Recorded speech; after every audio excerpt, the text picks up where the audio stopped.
And so, my sister, you have to set your standards according to God's standards. When you want somebody, first of all, pray that God will send you somebody. And then you stop looking for who God is sending. Because when you're standing at the door, out there in the yard, in the driveway, almost in the street,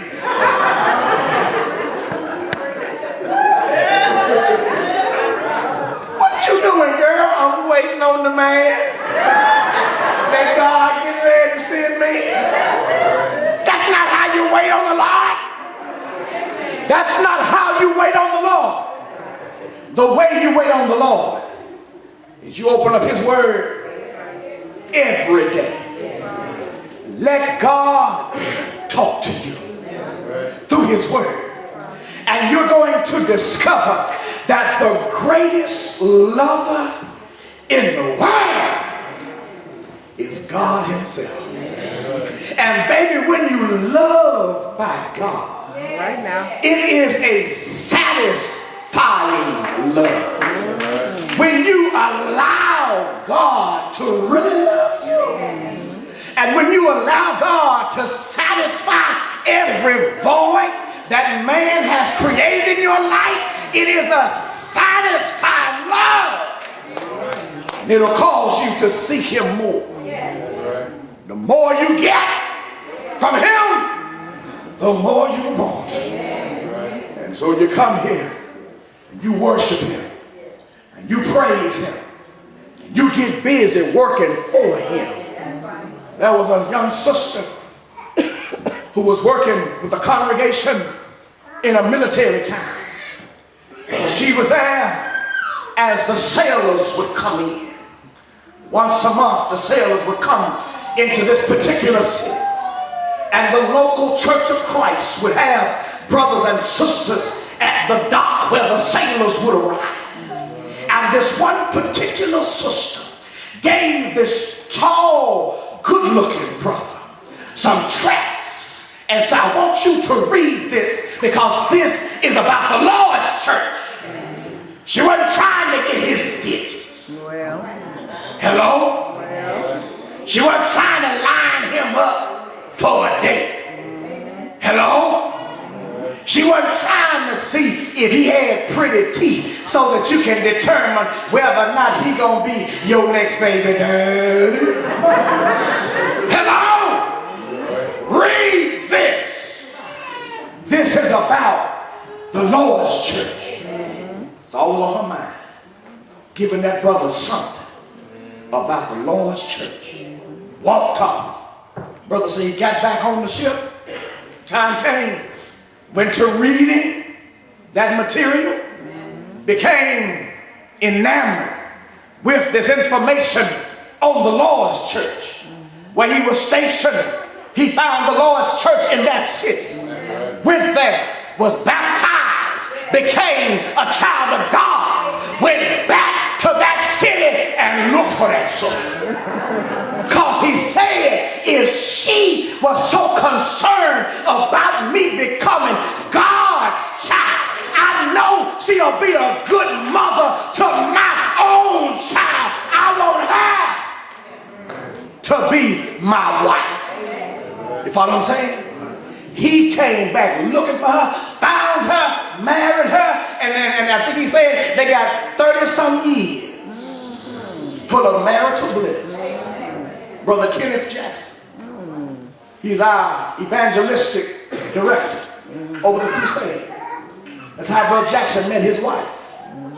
Because God sent him to her. My brother. My brother. Oh, my brother. All right now. You want a good wife? You can't just look on the outside.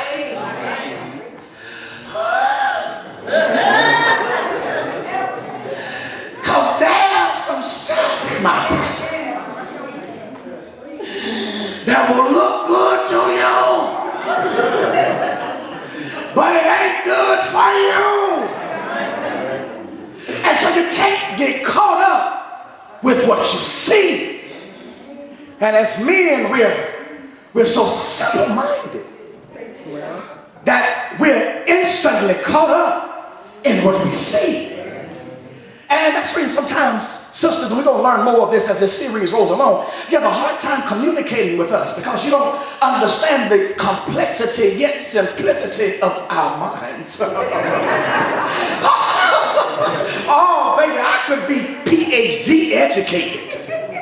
I could have MB, MBA, and all of the other prefixes and suffixes that you are looking for in a man, but be just as simple as I can be. And an indication of our simpleness is our routineness. If you notice, we do the same thing all the time. Same thing. I got a schedule.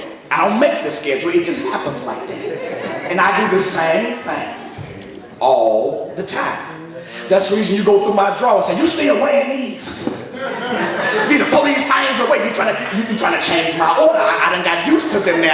That's the reason I keep watching them and I keep putting them on. You said they got holes on it. I know they got holes in them, but I'm used to them. They fit comfortable and they ain't bothering me. Why should they bother you? I'm simple.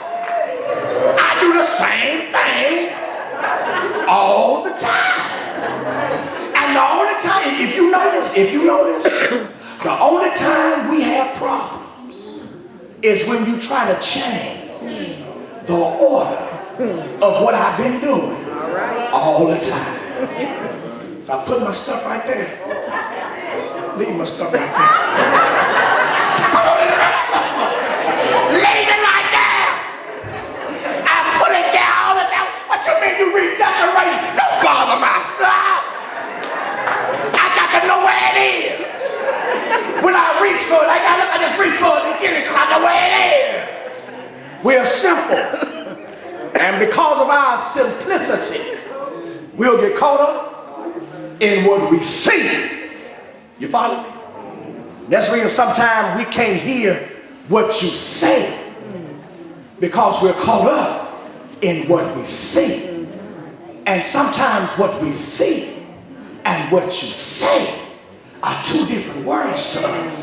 And you're trying to connect with me based on what you say, but I'm connecting with you based on what I come on in the room. You understand what I'm saying? Now my brother, if the Lord is going to build your house, you got to get beyond what you see. There you go. And start listening to what she's saying. Because a woman gonna talk, Jack. And she gonna tell you, sometimes she tell you too much, but she gonna tell you everything you need to hear, but you didn't hear none of what she said because you was concentrating on what you said.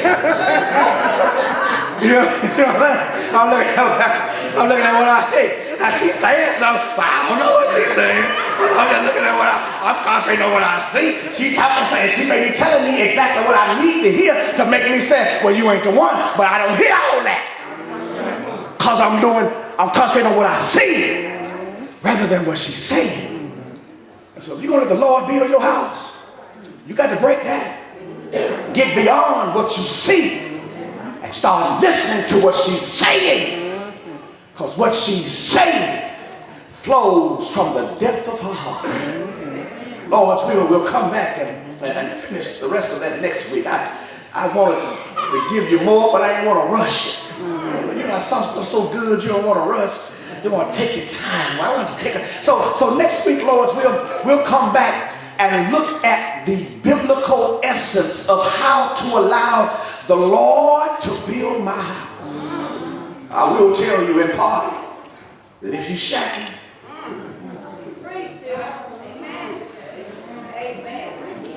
if you live in it together, if your name is on the lease,